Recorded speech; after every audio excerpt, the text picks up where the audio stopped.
it's me, Angel. Welcome sa aking YouTube channel. Babasahin natin tong comment ni Sir Cleofi. Hi, Sir. Sabi niya, mampadiscuss po ng benefits ng mga PWD. Kaya naman sa video na ito, yan po ang ating pag-uusapan, ang mga benefits po ng ating mga persons with disability or PWD sa Pilipinas.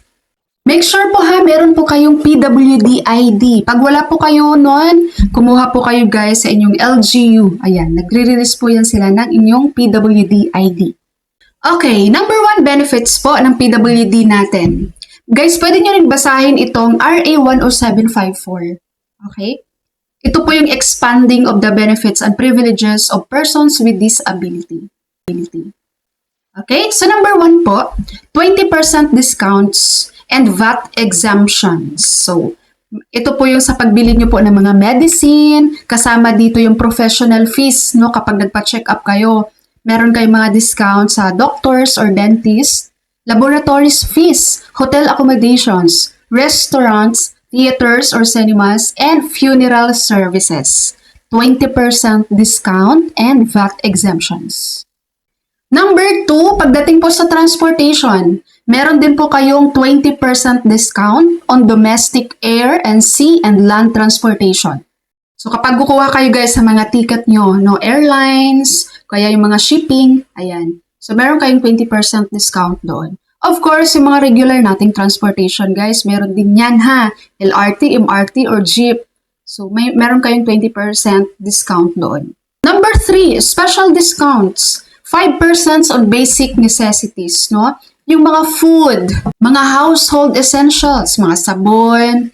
And then sa LPG guys, meron kayong 5% discount. So ito sa LPG, gamit na gamit dapat nyo to ngayon, no? Kasi 'di ba ang taas ng presyo ngayon ng fuel? So dapat ang ating mga PWD nagagamit din nila itong 5% discount nila. Number 4, educational assistance. Lapit kayo guys sa mga public school and private schools para doon sa scholarships for PWDs. Ma-assist po nila kayo. Number 5, cash assistance. Kaso po itong cash assistance guys, nakadepende po ito sa LGU nyo. No, sa local government unit nyo dyan guys, kung meron silang cash assistance sa kanilang mga PWDs. Ang alam kong merong PWD na assistance ngayon sa Pasig City, Manila City, meron yan sila guys. Lapit na lang kayo sa LGU nyo, i-check nyo po kung meron pong cash assistance ang mga PWD sa kanilang lugar. Kaya minsan may naririnig kayo guys or announcement, 'di ba, na merong cash out or payout ang mga PWD. Ayun, so ibig sabihin meron pong cash assistance ang mga PWD sa LGU nyo. So depende nga lang sa LGU, kaya lapit na lang kayo sa LGU nyo po. Number 6, ito very common naman to, express lanes, no? Ito, number 7. Ayan. Ang number 7 natin, napaka-importante nito guys. SSS Disability Benefits. Pero of course, makakakuha ka lang yan, makaka-avail ka lang ng disability benefits sa SSS kapag ikaw ay member. Kung PWD ka, pero hindi ka naman naguhulog or hindi ka naman naging member din ni SSS, wala kang naging contributions, so hindi ka rin makakapag-avail. Alam nyo guys, maganda tong disability benefits ni SSS. Makakatulong to talaga ng malaki sa ating mga PWD. Kaya sana po, sa mga PWD natin dyan guys, magpa-member kayo sa SSS, mag-contribute po kayo. Para pag dumating po yung time na hindi nyo po kaya ng magtrabaho, makaka-avail po kayo ng disability pension sa SSS. It's either monthly pension, mas maganda pag may monthly pension kasi lifetime yun. O kaya partial lang, no? Meron lang specific period kung hanggang kailan ka makakatanggap ng pension. So yun lang guys, ang benefits ng ating mga PWD sa Pilipinas. Actually, mga 1 year ago, meron tayong mambabatas no, na nag-propose sana ng 2,000 monthly allowance sa mga PWD. Kaso hindi yun na-approve, hindi siya naging batas. And wala na talaga, hanggang ngayon wala nang nag-attempt na mag-propose ng cash assistance sa ating mga PWDs. Nakakalungkot lang. Napakasimple lang, no? Kung mapapansin nyo guys, yung mga pinagbabanggit kong benefits dito ng PWD, napakasimple lang.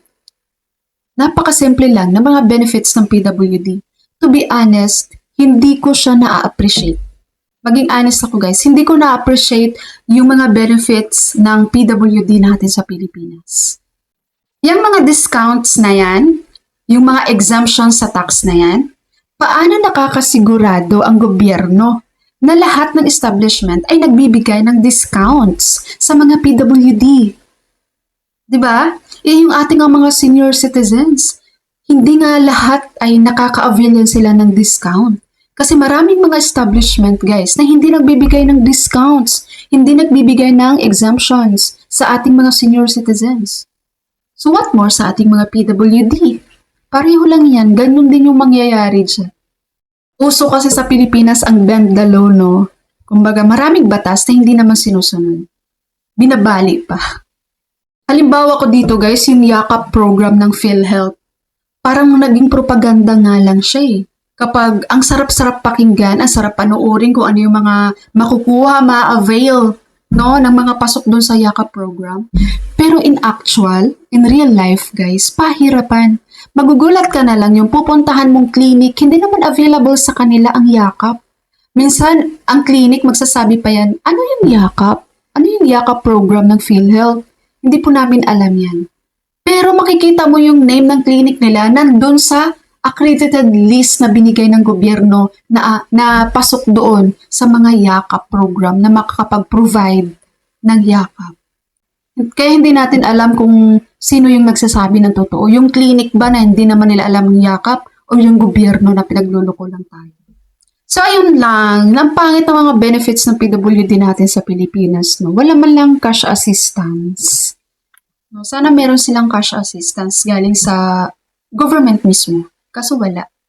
Anyway, so yun lang po ang aking video for today. Thank you so much for watching everyone. God bless you all.